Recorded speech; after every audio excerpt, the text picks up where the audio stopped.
Selanjutnya kita akan membahas tentang pemodelan lalu lintas jaringan jaringan lalu lintas kota pintar ya atau smart city. Jadi kita bisa menggunakan persamaan linear ketika kita untuk memodelkan aliran jaringan ya, aliran jaringan apapun. Sebenarnya bukan hanya jaringan komputer tapi juga jaringan lalu lintas trafik kendaraan.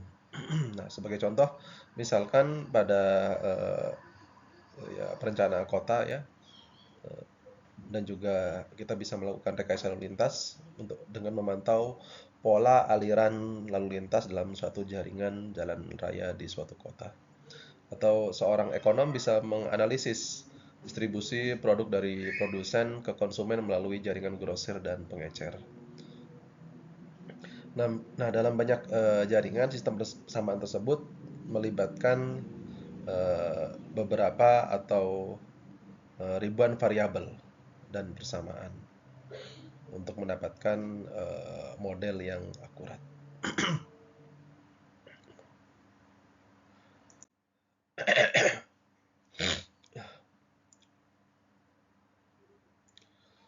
Nah, komponennya apa saja di sini? Jadi bisa kita modelkan seperti ini ya. Komponennya terdapat panah ya, sebuah jaringan terdiri atas titik yang disebut sebagai persimpangan atau junction, atau juga bisa kita sebut sebagai simpul atau nodes ya, dengan garis atau busur yang disebut sebagai cabang atau branches atau edges yang menghubungkan sebagian atau seluruh persimpangan tersebut. Arah aliran dari setiap cabang ditunjukkan dan jumlah atau laju aliran ditampilkan secara langsung dinyatakan dengan suatu variabel.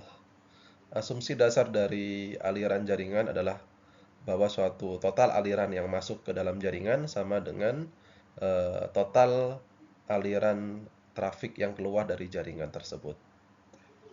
Ya, sehingga bisa kita lihat di sini salah satu modelnya adalah ada aliran trafik yang masuk dan juga aliran yang keluar sesuai dengan arah panah. Nah, contoh di sini menunjukkan 30 unit mengalir ke sebuah ke satu cabang ya. Sebuah cabang di sini terdapat cabang dan yang disimbolkan dengan sebuah node di sini. Persimpangan dengan X1 dan X2 menyatakan aliran yang keluar dari persimpangan melalui setiap cabang masing-masing. Karena aliran bersifat tetap di persimpangan, maka kita bisa menggunakan persamaan berikut, yaitu X1 ditambah X2 ini sama dengan 30 yang merupakan aliran yang masuk. Dengan cara yang sama, aliran di setiap persimpangan dimodelkan oleh sebuah persamaan linear ini tadi. Masalah dalam analis jaringan adalah menentukan aliran di setiap cabang ketika terdapat informasi parsial seperti aliran yang masuk dan juga keluar jaringan telah diketahui sebelumnya. Dengan cara yang sama, aliran di setiap persimpangan dijelaskan oleh sebuah persamaan linear. Bisa kita modelkan dengan persamaan linear seperti ini.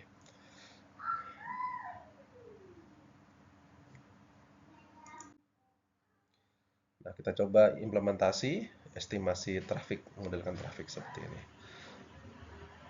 Nah, pada gambar jaringan di bawah ini menunjukkan aliran lalu lintas dalam satuannya ini ya, satuannya dalam kendaraan per jam melalui beberapa jalan satu arah di pusat kota Baltimore ya. Anggap aja di Jakarta, namanya udah saya ubah. Selama sore hari pada hari-hari kerja. Nah, kita coba lakukan modelkan pola aliran umum untuk jaringan tersebut. Nah, untuk menentukan pola aliran, kita bisa menggunakan prinsip yang sudah kita sebutkan sebelumnya, yaitu aliran yang masuk sama dengan aliran yang keluar. Nah, kita lihat titik-titik persimpangannya. Ada titik A, titik B, titik C, dan titik D. Pada persimpangan A, pada titik ini, ada aliran masuk dari 500 dari bawah sini, dan juga aliran masuk dari sebelah kiri sini. Melalui jalan ini jalan Palu, dan juga alirannya keluar melalui X1 melalui jalan Palu yang jalan Aceh yang bagian ini dan juga jalan Palu yang bagian ini. Yang kita modelkan, kita notasikan dengan X2 dan juga X1.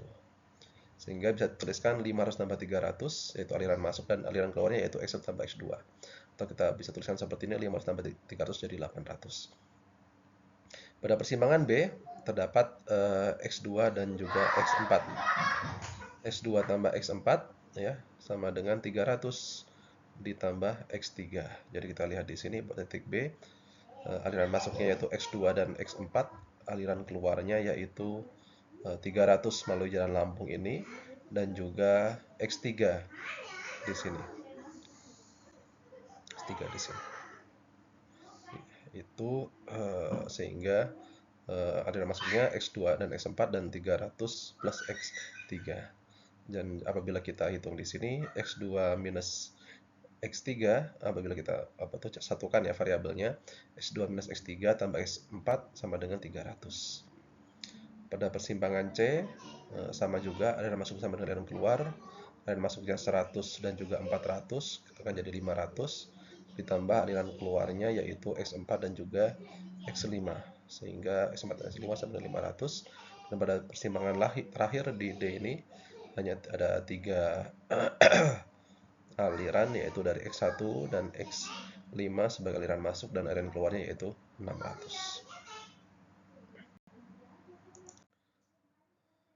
Analisis lanjutan, sehingga kita sederhanakan semua persamaan seperti ini. Persimpangan A, B, C, D, dan dari semuanya tadi terdapat trafik masuk dan keluar dari persimpangan. Nah, bila kita jumlahkan semua trafik yang masuk dan keluar, dan masuknya 600, 300, dan X yang keluar ya, yang keluar terlebih dahulu. Yang keluarnya itu 600 sisi ini, 300 sisi ini, dan juga X3 sisi ini. Sedangkan aliran masuknya untuk seluruh jaringan perkotaan ini yaitu 100 dari jalan ini, 400 dari jalan ini, 300 dari jalan Palu ini, dan juga 500 dari jalan Aceh bagian bawah. Sehingga bila kita jumlahkan yaitu 600, 300, 100, ini 600 dan 300 jadi 900 tambah X3, dan juga 100, 400, 500, 300 akan jadi 1300. Sehingga bila kita jumlahkan X3 sama dengan 400. Jadi apapun nilai yang lainnya, X3 ini kan selalu tetap 400 apabila kita menggunakan semuanya ini.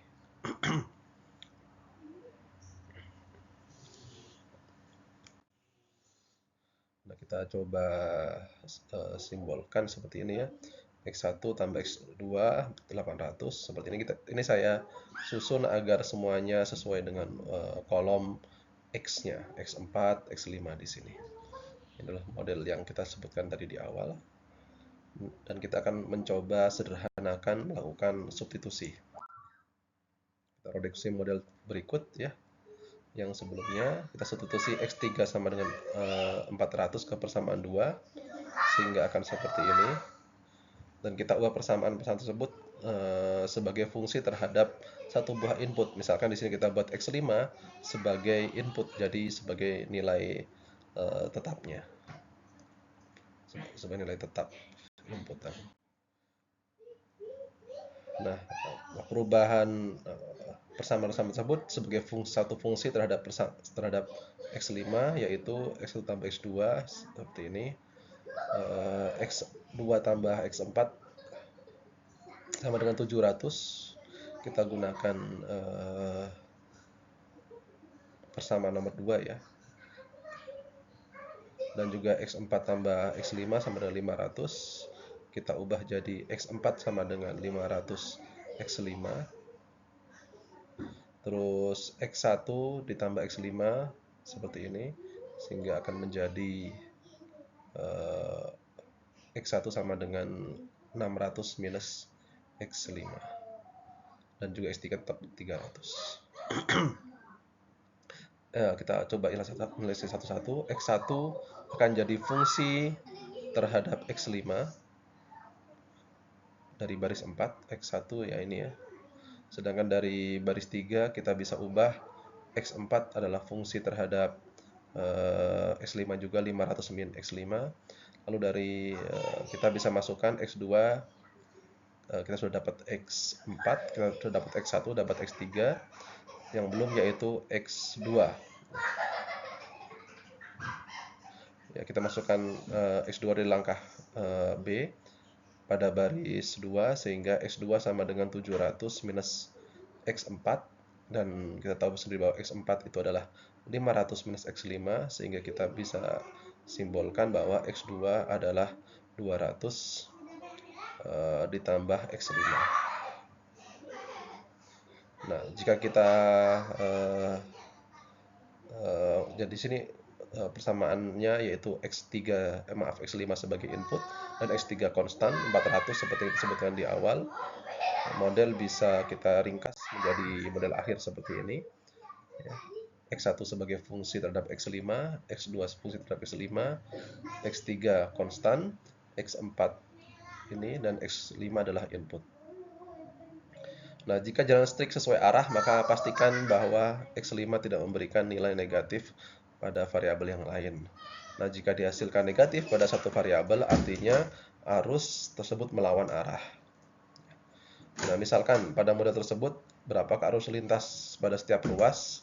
Jika X5 sama dengan 500, maaf, X5 sama dengan 100, maka bisa kita hitung langsung ya, X1 600 minus 100 akan jadi 500, X2 200 tambah 100 jadi 300, X3 400 fix ya, X4 yaitu 500 plus 500 minus 100, dan X1 adalah 100. Sebagai latihan ya, kita coba buat, bisakah kalian buat model dengan X1 sebagai input ya. Bisa dicoba dengan mensubstitusi dari persamaan-persamaan yang ada pada model sebelumnya.